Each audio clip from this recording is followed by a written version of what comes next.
tutorial mengenai AWS Introductions. Saya akan lebih bicara banyak mengenai basic networking and VPC saat ini. Kalau teman-teman mengikuti tutorial sebelumnya, kita bicara mengenai how to use compute resource di AWS.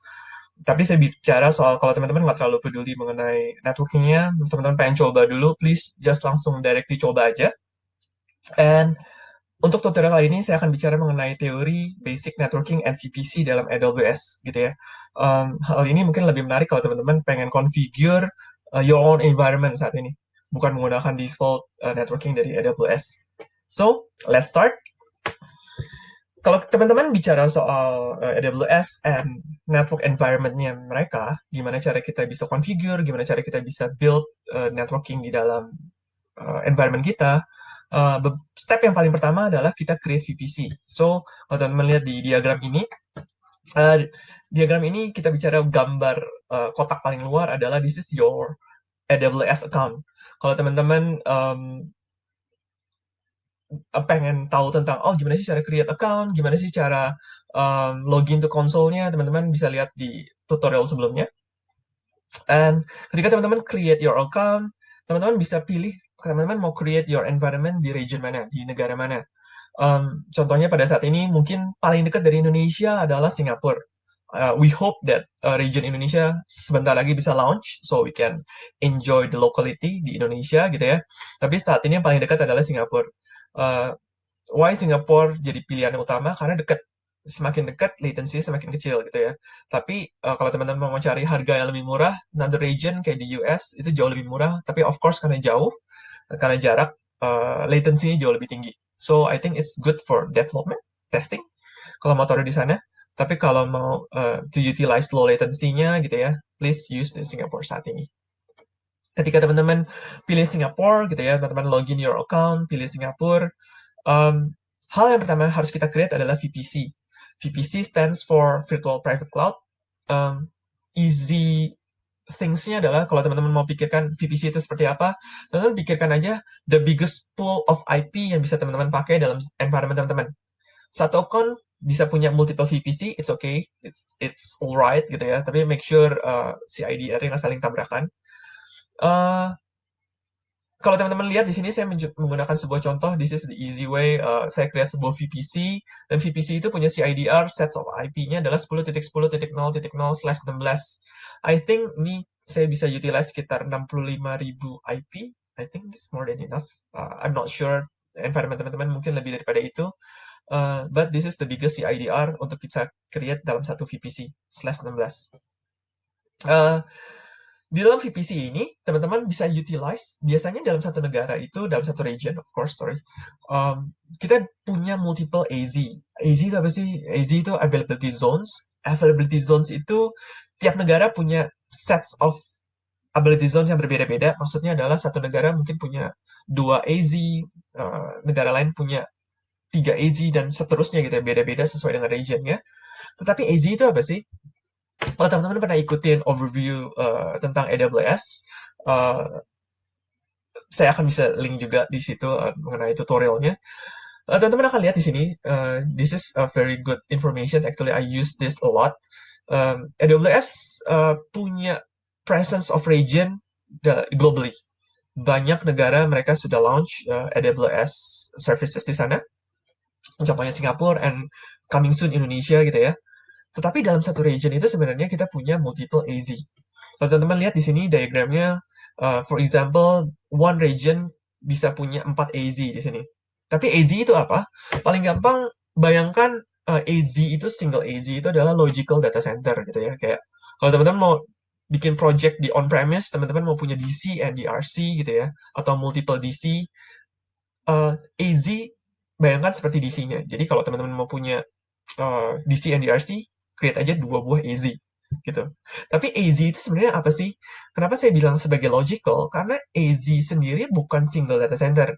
Sebenarnya dalam satu AZ kalau teman-teman lihat, dia lebih daripada satu data center. Kalau teman-teman lihat di sini, satu AZ terdiri dari 3 data center gitu. It's diverse gitu ya, maksudnya beda-beda sesuai dengan negaranya masing-masing, sesuai dengan regionnya, sesuai dengan setupnya mereka masing-masing. At least mereka terdiri dari 2 buah data center. So, satu single AZ sebenarnya sudah diprotect multiple data center, dan dalam satu region di-protect again multiple AZ. Inilah kadang-kadang suka muncul pertanyaan, kenapa sih AWS lama banget sih nggak muncul-muncul gitu ya, nggak kayak saya dengar udah dari lama kok nggak muncul-muncul gitu. Karena mereka harus bangun multiple physical data center di Indonesia. Saya dengar informasinya mengatakan bahwa di Indonesia akan punya 3 buah AZ, berarti minimum di Indonesia mereka akan create 6 buah data center. That's a lot of works. So we hope Indonesia region bisa launch as soon as possible. Tapi they are doing a great work actually. So dengan itu teman-teman bisa pikirkan mengenai DCDRC, multiple architecture dan kawan-kawan yang bisa teman-teman pikirkan. And that's about AZ. Ketika teman-teman udah tahu mengenai AZ, then di dalam AZ itu kita bisa create a subnet gitu. Jadi kayak sebuah kelompok IP yang jauh lebih kecil daripada VPC kita. Dan subnet pemisahan subnet itu punya tujuan yang berbeda-beda gitu. Mungkin nanti punya functions yang berbeda-beda, punya policy atau aturan yang berbeda-beda, tapi pada dasarnya adalah seperti ini. Biasanya saya akan melihat 2 buah subnet at least gitu ya. Satu subnet akan di-assign sebagai public subnet. This is the whole instance yang bisa directly connected dari internet gitu. Yang another subnet akan digunakan sebagai private subnet, di mana communications ke private subnet hanya bisa berjalan di dalam environment ini aja gitu. That's the very simple. I think this is oversimplified, tapi I hope ini menggambarkan bahwa dalam VPC kita bisa create smaller pool of IP yang kita sebut sebagai subnet dengan tujuan yang berbeda-beda gitu. This is the big picture gitu ya. Kalau teman-teman nanti akan assign instances teman-teman, peripherals, dan services yang teman-teman ingin gunakan dalam AWS. This is the networking. Again, this is oversimplified. Sebenarnya banyak sekali function-functions yang bisa kita bicarakan, tapi at least to start, to keep it running, this is the very simple diagram. Saya akan jelaskan sedikit-sedikit aja. This is the Internet Gateway. Internet Gateway adalah sebuah pintu masuk atau pintu keluar artis. This is the gateway gitu ya, untuk menuju ke internet.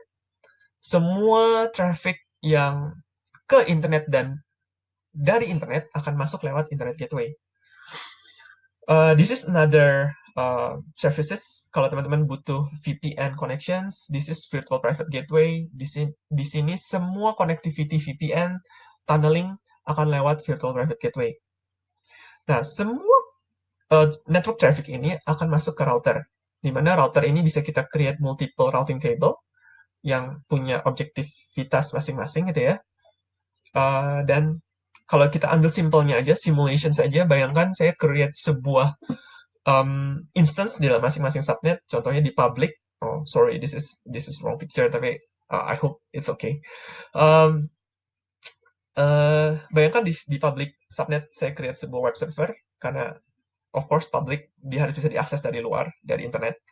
Dan di private subnet saya create sebuah database server.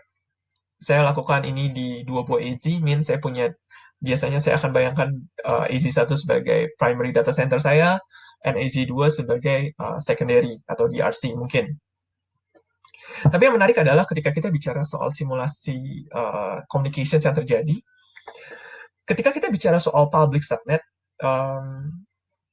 cara mereka berkomunikasi adalah seperti ini. Jadi public subnet, of course, karena dia akan punya public IP dan dia akan connected dari luar masuk ke dalam, semua traffic dari users, mereka buka web browser mereka mau akses web server kita, jadi semua traffic akan masuk lewat Internet Gateway. Internet Gateway akan masuk ke router, dan router akan assign, oke, berarti tadi web server yang sudah di-assign, dia punya IP public dan dia punya public DNS sendiri, dia akan di-assign ke instance yang ini, gitu ya. Nanti dia akan mengarah ke instance yang ada. And vice versa, ketika kita masuk ke dalam web server kita, mungkin kita butuh download patches, download modules, atau apapun itu, traffic-nya akan seperti ini. Dari dalam instance ini, akan pergi ke router. Tetapi kalau teman-teman lihat di sini, saya pisahkan routing table-nya. Kenapa? Karena routing table-nya untuk public is easily, dia akan, semua connectivity to internet, dia akan pergi ke Internet Gateway. Jadi, jalurnya adalah dari instance, pergi ke routing table kalau teman-teman lihat di sini, sorry, Routing table 1, sorry. Routing table 1, dia semua internet connections akan pergi ke internet gateway. So, dia langsung tahu, oke, pergi ke internet gateway and so on. Tetapi kalau kita bicara soal private instance, DB server kita nggak mau ada connectivity dari internet bisa masuk ke DB kita, karena I think that gonna be a major security problem gitu ya. Kita cuma mau mereka bisa communicate antara web server and our DB server. Tapi permasalahannya adalah DB server kita butuh juga sometimes connected to internet, dalam arti mungkin dia harus patching, mungkin kita mau download some modules yang dibutuhkan oleh DB server kita atau another private instance kita gitu ya. Gimana caranya? Caranya adalah kita akan create sebuah NAT gateway. Kalau teman-teman lihat di sini NAT gateway itu apa? NAT gateway ini adalah untuk translate semua connectivity. Jadi dia akan, sebenarnya this is only a simple NAT. Kalau teman-teman dari background-nya networking, I think this is more simple for you dibanding dengan saya yang background-nya adalah developers and more compute and storage gitu ya.